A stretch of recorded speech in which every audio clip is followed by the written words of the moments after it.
ಸ್ನೇಹಿತರೆ ನಮಸ್ಕಾರ. ನಿಮ್ಮೆಲ್ಲರಿಗೂ ಆತ್ಮೀಯ ಸ್ವಾಗತ. ಇಂದಿನ ಈ ವಿಶೇಷ ಕಾರ್ಯಕ್ರಮದಲ್ಲಿ ನಿಮ್ಮ ರಾಶಿಯಾದ ಸಿಂಹ ರಾಶಿಯ ಬಗ್ಗೆ ಮಾತನಾಡಲಿದ್ದೇವೆ. ಸಿಂಹ ರಾಶಿಯವರಿಗೆ ಮುಂಬರುವ ಸಮಯ ಹೇಗಿರಲಿದೆ, ನಿಮ್ಮ ರಾಶಿಯವರಿಗೆ ಈಗ ನೆರವೇರಲಿರುವ ಕೆಲವು ವಿಶೇಷ ಕೆಲಸಗಳು ಯಾವುವು ಎಂಬುದರ ಕುರಿತು ಸಂಪೂರ್ಣವಾಗಿ ಹಾಗೂ ವಿವರವಾಗಿ ಮಾತನಾಡೋಣ. ನಿಮ್ಮ ರಾಶಿಯವರ ಸ್ವಭಾವ, ಆರೋಗ್ಯ, ವೃತ್ತಿ ಜೀವನ, ಷೇರು ಮಾರುಕಟ್ಟೆಗೆ ಯಾವ ರೀತಿಯ ಯೋಗಗಳು ಸೃಷ್ಟಿಯಾಗಲಿವೆ, ಹಣಕಾಸಿನ ಪರಿಸ್ಥಿತಿ ಹೇಗಿರಲಿದೆ, ಎಲ್ಲದರ ಬಗ್ಗೆಯೂ ವಿವರವಾಗಿ ಚರ್ಚಿಸೋಣ. ಬನ್ನಿ ವಿಡಿಯೋ ಶುರು ಮಾಡೋಣ. ಈ ಮಾಹಿತಿಯು ಚಂದ್ರ ರಾಶಿಯ ಮೇಲೆ ಆಧಾರಿತವಾಗಿದೆ. ಇದನ್ನು ನೀವು ನಿಮ್ಮ ಹೆಸರಿನ ರಾಶಿ ಅಥವಾ ಲಗ್ನ ರಾಶಿಯ ಆಧಾರದಲ್ಲೂ ನೋಡಬಹುದು. ಸಿಂಹ ರಾಶಿಯ ಅಧಿಪತಿ ಸೂರ್ಯ. ನಿಮ್ಮ ಸ್ವಭಾವದಲ್ಲಿ ನಿರ್ಭಯತೆ ಮತ್ತು ಸವಾಲುಗಳನ್ನು ಎದುರಿಸುವ ನೈಸರ್ಗಿಕ ಸಾಮರ್ಥ್ಯವಿರುತ್ತದೆ. ಆದರೆ ಕಳೆದ ಸಾಕಷ್ಟು ಸಮಯದಿಂದ, ವಿಶೇಷವಾಗಿ ಶನಿಯ ಪ್ರಭಾವದಿಂದಾಗಿ ನಿಮ್ಮ ಜೀವನದಲ್ಲಿ ಅನೇಕ ಅಡೆತಡೆಗಳು ಮತ್ತು ತೀವ್ರವಾದ ಮಾನಸಿಕ ಆಯಾಸವನ್ನು ನೀವು ಅನುಭವಿಸಿರಬಹುದು. ಶನಿದೇವನು ನಿಮ್ಮ ಕುಂಡಲಿಯ 8ನೇ ಮನೆಯಲ್ಲಿ ಮೀನರಾಶಿಯಲ್ಲಿ ವಕ್ರನಾಗಿ ಗೋಚರ ಮಾಡುತ್ತಿದ್ದಾನೆ. ಈ ಸ್ಥಿತಿಯು ಆಗಬೇಕಿದ್ದ ಕೆಲಸಗಳಲ್ಲಿ ಕೊನೆಯ ಕ್ಷಣದಲ್ಲಿ ಅಡೆತಡೆಗಳನ್ನು ಉಂಟು ಮಾಡಿದೆ ಮತ್ತು ವೈವಾಹಿಕ ಜೀವನದಲ್ಲಿಯೂ ಒತ್ತಡವನ್ನು ಹೆಚ್ಚಿಸಿದೆ. ಆದರೆ ಆಗಸ್ಟ್ 12ರಂದು ನವಗ್ರಹಗಳಲ್ಲಿ ಅತ್ಯಂತ ಮಂಗಳಕರ ಎಂದು ಪರಿಗಣಿಸಲಾದ ದೇವಗುರು ಬೃಹಸ್ಪತಿಯು ಉದಯಿಸಿದ್ದಾನೆ. ಇದರಿಂದಾಗಿ ಶಕ್ತಿಯ ಹರಿವು ವೇಗವಾಗಿ ಬದಲಾಗಿದೆ. ಗುರುವು ನಿಮಗೆ ಅತ್ಯಂತ ಪ್ರಮುಖವಾದ ಗ್ರಹ. ಅವನು ನಿಮ್ಮ ಪಂಚಮಾಧಿಪತಿಯಾಗಿದ್ದಾನೆ, ಅಂದರೆ 5ನೇ ಮನೆಯ ಅಧಿಪತಿ, ಅಂದರೆ ಬುದ್ಧಿ, ಶಿಕ್ಷಣ ಮತ್ತು ನಿರ್ಧಾರಗಳ ಮನೆಯ ಅಧಿಪತಿ ಹಾಗೂ ಅಷ್ಟಮಾಧಿಪತಿಯೂ ಆಗಿದ್ದಾನೆ. ಇದು ಅನಿರೀಕ್ಷಿತ ಘಟನೆಗಳು ಮತ್ತು ರಹಸ್ಯಗಳ ಮನೆಯಾಗಿದೆ. ಪ್ರಸ್ತುತ ಗುರುವು ನಿಮ್ಮ ಕುಂಡಲಿಯ 12ನೇ ಮನೆಯಲ್ಲಿ ಕರ್ಕಾಟಕ ರಾಶಿಯಲ್ಲಿ ವಿರಾಜಮಾನನಾಗಿದ್ದಾನೆ. ಅಲ್ಲಿ ಅವನು ತನ್ನ ಉಚ್ಚ ಸ್ಥಿತಿಯಲ್ಲಿದ್ದಾನೆ. ಜ್ಯೋತಿಷ್ಯ ಶಾಸ್ತ್ರದಲ್ಲಿ 12ನೇ ಮನೆಯನ್ನು ಸಾಮಾನ್ಯವಾಗಿ ಖರ್ಚು, ದೂರದ ಸ್ಥಳಗಳು ಮತ್ತು ನಷ್ಟದ ಮನೆಯನ್ನು ಎಂದು ಪರಿಗಣಿಸಲಾಗುತ್ತದೆ. ಆದರೆ ಇಲ್ಲೇ ವಿಪರೀತ ರಾಜಯೋಗದ ಅತ್ಯಂತ ಶಕ್ತಿಯುತವಾದ ಸಿದ್ಧಾಂತವು ಅನ್ವಯವಾಗುತ್ತದೆ. 8ನೇ ಮನೆಯಂತಹ ನಕಾರಾತ್ಮಕ ಮನೆಯು ಅಧಿಪತಿಯು ಮತ್ತೊಂದು ನಕಾರಾತ್ಮಕ ಮನೆಗೆ, ಅಂದರೆ 12ನೇ ಮನೆಗೆ ಹೋಗಿ ಕುಳಿತಾಗ ಅವನು ಆ ಎರಡೂ ಮನೆಗಳ ನಕಾರಾತ್ಮಕ ಶಕ್ತಿಯನ್ನು ಪರಸ್ಪರ ಡಿಕ್ಕಿಯೊಡೆಸಿ ನಾಶಪಡಿಸುತ್ತಾನೆ. ಈ ವಿಪರೀತ ರಾಜಯೋಗದ ನೇರ ಅರ್ಥವೇನೆಂದರೆ, ಮುಂಬರುವ ದಿನಗಳಲ್ಲಿ ನಿಮಗೆ ಸಿಗುವ ಯಶಸ್ಸು ನೇರ ಮತ್ತು ಸುಲಭದ ಹಾದಿಯಿಂದ ಸಿಗುವುದಿಲ್ಲ. ಆ ಯಶಸ್ಸು ನಿಮ್ಮ ಹೋರಾಟಗಳಿಂದ, ಹಿಂದಿನ ಕಷ್ಟಗಳಿಂದ ಮತ್ತು ಅನಿರೀಕ್ಷಿತವಾಗಿ ಬದಲಾಗುವ ಪರಿಸ್ಥಿತಿಗಳಿಂದ ಹುಟ್ಟಿಕೊಳ್ಳುತ್ತದೆ. ಇನ್ನು ಯಾವುದೇ ಪರಿಹಾರವಿಲ್ಲ ಎಂದು ನಿಮಗೆ ಅನಿಸುತ್ತಿದ್ದ ದಾರಿಗಳಲ್ಲೇ ಹೊಸ ಅವಕಾಶಗಳು ತೆರೆದುಕೊಳ್ಳುತ್ತವೆ ಮತ್ತು ನೀವು ಕಳೆದುಕೊಂಡಿದ್ದ ಗೌರವ ಮರ್ಯಾದೆಗಳು ಮರಳಿ ಸಿಗುತ್ತವೆ. ಆಗಸ್ಟ್ 19ರಿಂದ ಅಕ್ಟೋಬರ್ 31ರವರೆಗೆ ಒಟ್ಟು 74 ದಿನಗಳ ಕಾಲ ದೇವಗುರು ಬೃಹಸ್ಪತಿಯು ಆಶ್ಲೇಷ ನಕ್ಷತ್ರದಲ್ಲಿ ಗೋಚಾರ ಮಾಡಲಿದ್ದಾನೆ. ಆಶ್ಲೇಷ ನಕ್ಷತ್ರದ ಅಧಿಪತಿ ಬುಧ. ಇದು ಸಿಂಹ ರಾಶಿಗೆ 2ನೇ ಮನೆಯಾದ ಧನಸ್ಥಾನ ಮತ್ತು 11ನೇ ಮನೆಯಾದ ಲಾಭಸ್ಥಾನದ ಮಾಲೀಕ. ಆಶ್ಲೇಷ ನಕ್ಷತ್ರದ ಶಕ್ತಿಯು ತುಂಬಾ ಆಳವಾದ, ನಿಖರವಾದ ಮತ್ತು ಹಠಾತ್ ಪರಿಣಾಮವನ್ನು ನೀಡುವಂತಹದ್ದಾಗಿದೆ. ಈ ನಕ್ಷತ್ರದ ದೇವತೆ ನಾಗದೇವರು ಮತ್ತು ಈ ಸಮಯದಲ್ಲಿ ಅದರ ಶಕ್ತಿಯನ್ನು ಅರ್ಥ ಮಾಡಿಕೊಳ್ಳುವುದು ನಿಮಗೆ ಅತ್ಯಂತ ಅವಶ್ಯಕವಾಗಿದೆ. ಹೇಗೆ ಶಾಂತವಾಗಿ ಸುರುಳಿಸುತ್ತಿಕೊಂಡು ಮಲಗಿರುವ ಹಾವಿನ ಒಳಗೆ ತೀವ್ರವಾದ ಶಕ್ತಿಯೊಂದು ಅಡಗಿರುತ್ತದೆಯೋ, ಅದೇ ರೀತಿ ಈ ಸಮಯವು ನಿಮ್ಮೊಳಗಿನ ಆ ಅಡಗಿರುವ ಸಾಮರ್ಥ್ಯವನ್ನು, ಅಂದರೆ ಹಿಡನ್ ಪೊಟೆನ್ಷಿಯಲ್ ಅನ್ನು ಹೊರತರುತ್ತದೆ. ಆಗಸ್ಟ್ 19ರ ನಂತರ ಆಶ್ಲೇಷಾದ ಈ ಶಕ್ತಿಯು ನಿಮ್ಮಲ್ಲಿ ಸುಪ್ತವಾಗಿರುವ ಪ್ರತಿಭೆಯನ್ನು ಸಕ್ರಿಯಗೊಳಿಸುತ್ತದೆ. ಆಶ್ಲೇಷ ನಕ್ಷತ್ರವು ಪೂರ್ಣತೆಯನ್ನು ಸಹ ಸೂಚಿಸುತ್ತದೆ. ಹಾವು ತನ್ನ ಹಳೆಯ ಪೊರೆಯನ್ನು ಕಳಚಿ ಹೊಸ ರೂಪವನ್ನು ತಾಳುವಂತೆಯೇ ಈ 74 ದಿನಗಳ ಸಮಯವು ನಿಮ್ಮ ಹಳೆಯ, ಬಾಕಿ ಉಳಿದಿರುವ ಮತ್ತು ಸ್ಥಗಿತಗೊಂಡಿರುವ ಕಾರ್ಯಗಳನ್ನು ಸಂಪೂರ್ಣವಾಗಿ ಮುಗಿಸುವಂತೆ ಮಾಡುತ್ತದೆ. ತಿಂಗಳುಗಳಿಂದ ಅಪೂರ್ಣವಾಗಿದ್ದ ಕೆಲಸಗಳು ಈಗ ತಮ್ಮ ತಾರ್ಕಿಕ ಅಂತ್ಯವನ್ನು ತಲುಪುತ್ತವೆ ಮತ್ತು ಅವು ಪೂರ್ಣಗೊಳ್ಳುತ್ತಿದ್ದಂತೆಯೇ ನಿಮ್ಮ ಪ್ರಗತಿ ಸಂಪೂರ್ಣವಾಗಿ ಹೊಸ ಮಾರ್ಗವೊಂದು ಸೃಷ್ಟಿಯಾಗುತ್ತದೆ. ವೃತ್ತಿ ಮತ್ತು ಕೆಲಸದ ಕ್ಷೇತ್ರದ ದೃಷ್ಟಿಕೋನದಿಂದ 12ನೇ ಮನೆಯು ವಿದೇಶ ಮತ್ತು ದೂರದ ಸ್ಥಳಗಳನ್ನು ಪ್ರತಿನಿಧಿಸುತ್ತದೆ. ನಿಮ್ಮ ಪಂಚಮಾಧಿಪತಿಯಾದ ಗುರು 12ನೇ ಮನೆಯಲ್ಲಿ ಉಚ್ಚ ಸ್ಥಿತಿಯಲ್ಲಿರುವುದು ವಿದೇಶ ಕಂಪನಿಗಳು, ಬಹುರಾಷ್ಟ್ರ ಸಂಸ್ಥೆಗಳು, ಆಮದು ರಫ್ತು ಅಥವಾ ವಿದೇಶಿ ಗ್ರಾಹಕರೊಂದಿಗೆ ಕೆಲಸ ಮಾಡುವವರಿಗೆ ಒಂದು ವರದಾನವಾಗಿದೆ. PR, ಸ್ಟಡಿ ವೀಸಾ ಅಥವಾ ವರ್ಕ್ ವೀಸಾಗಾಗಿ ಕಾಯುತ್ತಿರುವವರ ಸ್ಥಗಿತಗೊಂಡಿದ್ದ ಫೈಲ್ಗಳಲ್ಲಿ ಆಗಸ್ಟ್ 12ರ ನಂತರ ಹಠಾತ್ ಮತ್ತು ಸಕಾರಾತ್ಮಕ ಪ್ರಗತಿ ಕಂಡುಬರಲಿ ಪ್ರಾರಂಭಿಸಿತು. ನಿಮ್ಮ ಬುದ್ಧಿ ಮತ್ತು ಪ್ರತಿಭೆಯ ಸರಿಯಾದ ಮೌಲ್ಯಮಾಪನವು ನಿಮ್ಮ ಪ್ರಸ್ತುತ ಸ್ಥಳಕ್ಕಿಂತ ದೂರದಲ್ಲಿ ಹೆಚ್ಚು ನಷ್ಟವಾಗಿ ಕಂಡುಬರುತ್ತದೆ.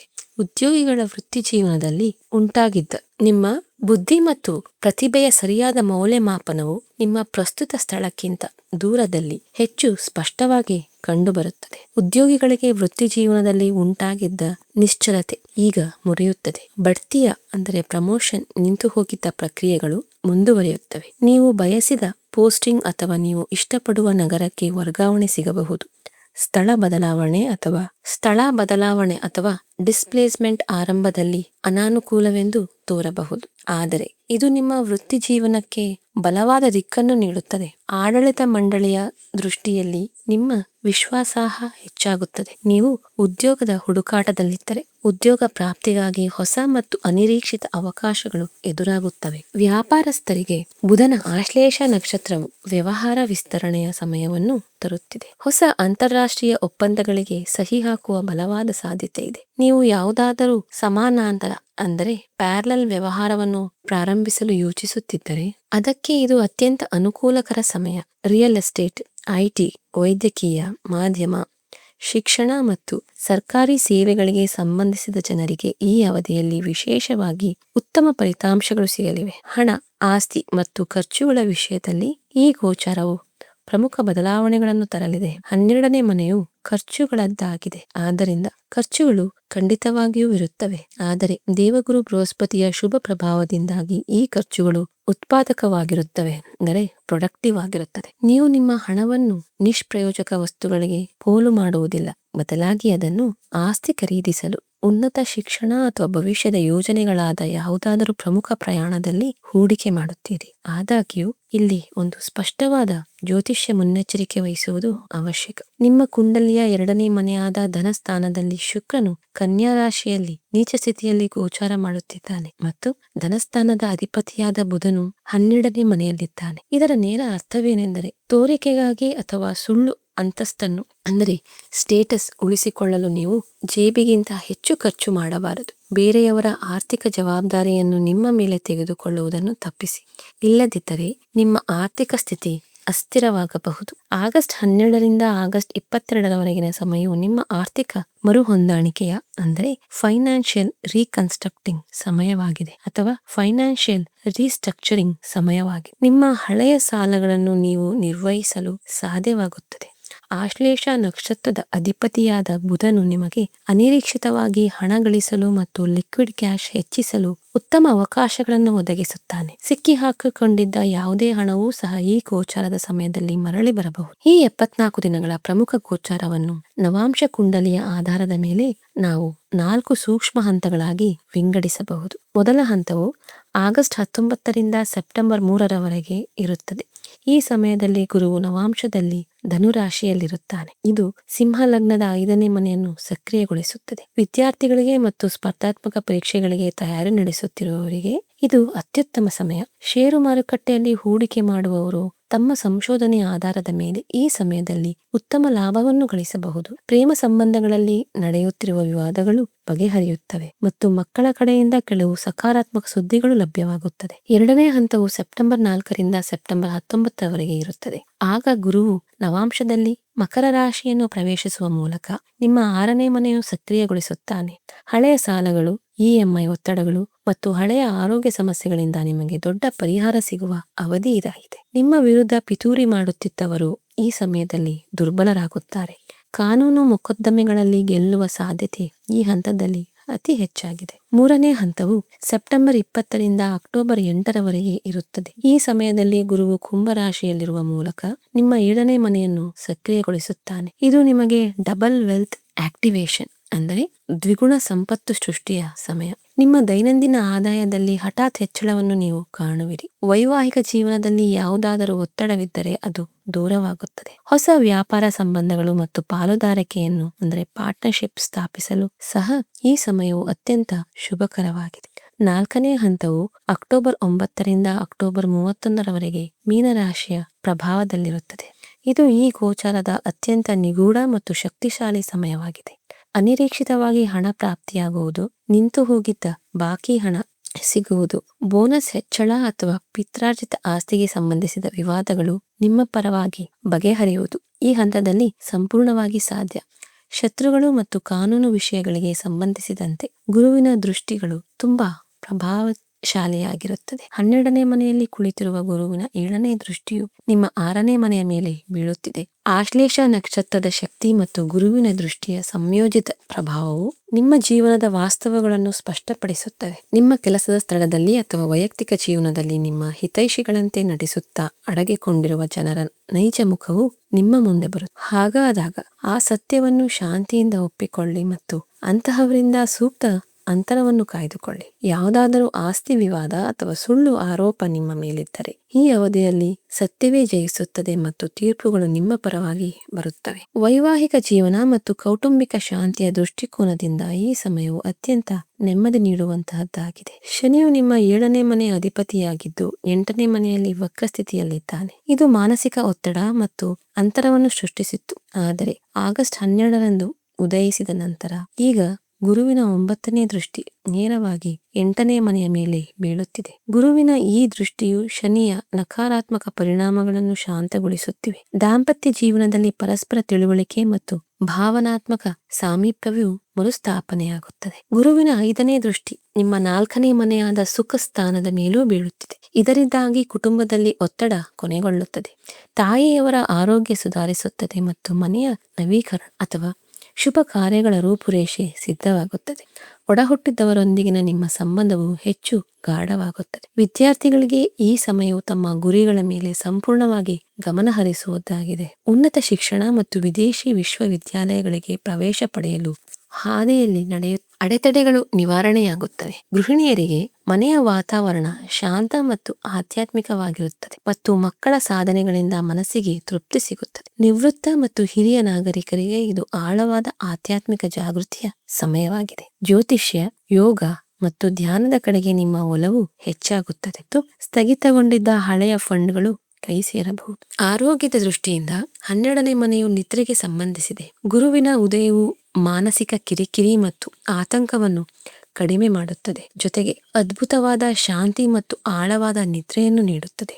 ಗುರುವಿನ ದೃಷ್ಟಿಯು 6ನೇ ರೋಗಸ್ಥಾನದ ಮೇಲೆ ಬೀಳುವುದರಿಂದ ಯಾವುದೇ ಹಳೆಯ ಕಾಯಿಲೆಯ ಸರಿಯಾದ ವೈದ್ಯಕೀಯ ರೋಗ ನಿರ್ಣಯ ಅಂದರೆ ಮೆಡಿಕಲ್ ಡಯಾಗ್ನೋಸಿಸ್ ಸಾಧ್ಯವಾಗುತ್ತದೆ. ಇದರಿಂದ ಚೇತರಿಕೆ ತ್ವರಿತವಾಗಿ ಆಗುತ್ತದೆ.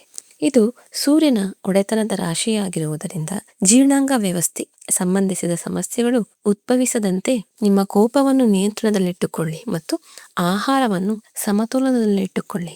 ಈ ಗೋಚಾರದ ಸಮಯದಲ್ಲಿ ನೀವು ಕೆಲವು ವಿಶೇಷ ಮುನ್ನೆಚ್ಚರಿಕೆಗಳನ್ನು ವಹಿಸುವುದು ಬಹಳ ಮುಖ್ಯ. ಮೊದಲನೆಯದಾಗಿ 2ನೇ ಮನೆಯಲ್ಲಿರುವ ನೀಚ ಶುಕ್ರನ ಸ್ಥಾನವನ್ನು ಗಮನದಲ್ಲಿಟ್ಟುಕೊಂಡು ನಿಮ್ಮ ಮಾತು ಮತ್ತು ಮಾತಿನ ಧಾಟಿಯ ಬಗ್ಗೆ ನೀವು ಸಂಪೂರ್ಣ ಗಮನ ಹರಿಸಬೇಕು. ಕೆಲಸದ ಸ್ಥಳದಲ್ಲಿ ಅಥವಾ ಕುಟುಂಬದಲ್ಲಿ ಯಾವುದೇ ರೀತಿಯ ಅನಗತ್ಯ ವಾದ ವಿವಾದಗಳನ್ನು ತಪ್ಪಿಸಿ. ಇಲ್ಲದಿದ್ದರೆ ನೀವು ಸರಿಯಾಗಿದ್ದರೂ ಸಹ ನಷ್ಟವನ್ನು ಅನುಭವಿಸಬಹುದು. 2ನೇಯದಾಗಿ ಆಶ್ಲೇಷ ನಕ್ಷತ್ರದ ಪ್ರಭಾವಕ್ಕೆ ಒಳಗಾಗಿ ಯಾವುದೇ ಬಲವಾದ ಕಾರಣವಿಲ್ಲದೆ ನಿಮ್ಮ ಜೀವನ ಸಂಗಾತಿ, ವ್ಯಾಪಾರ ಪಾಲುದಾರರು ಅಥವಾ ಸಹೋದ್ಯೋಗಿಗಳನ್ನು ಅನುಮಾನಿಸಬೇಡಿ.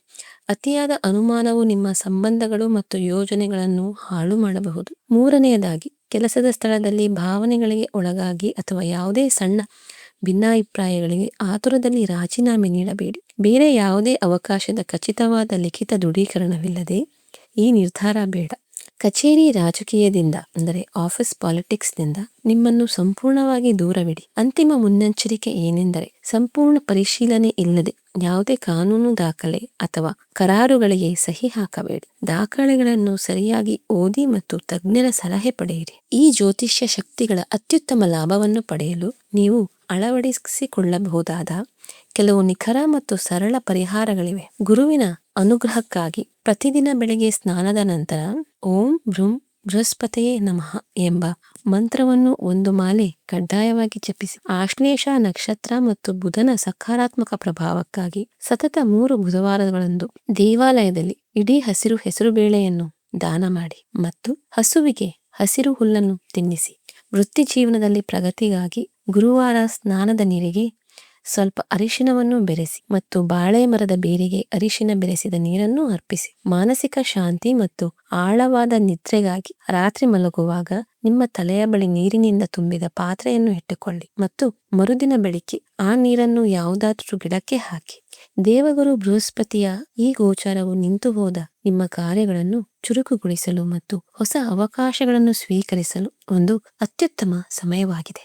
ನಿಮ್ಮ ಎಲ್ಲಾ ಪ್ರಮುಖ ದಾಖಲೆಗಳನ್ನು ವ್ಯವಸ್ಥಿತವಾಗಿಟ್ಟುಕೊಳ್ಳಿ. ಗ್ರಹಗಳು ನಿಮಗೆ ಪ್ರವೃತ್ತಿಗಳು ಮತ್ತು ಶಕ್ತಿಯನ್ನು ಮಾತ್ರ ಒದಗಿಸುತ್ತವೆ, ಆದರೆ ನಮ್ಮ ಕರ್ಮ ಮತ್ತು ನಿರ್ಧಾರಗಳೇ ನಮ್ಮ ಭವಿಷ್ಯವನ್ನು ನಿರ್ಮಿಸುತ್ತದೆ ಎಂಬುದನ್ನು ಯಾವಾಗಲೂ ನೆನಪಿನಲ್ಲಿಡಿ. ಸರಿಯಾದ ಉದ್ದೇಶ ಮತ್ತು ನಿರಂತರ ಪ್ರಯತ್ನದೊಂದಿಗೆ ಮುನ್ನಡೆಯಿರಿ. ಈ ವಿಪರೀತ ರಾಜಯೋಗವು ನಿಮಗೆ ಅರ್ಹವಾದ ಸ್ಥಿತಿಗೆ ಮತ್ತು ಯಶಸ್ಸನ್ನು ಖಂಡಿತವಾಗಿ ತಂದುಕೊಡುತ್ತದೆ. ನಮಸ್ಕಾರ.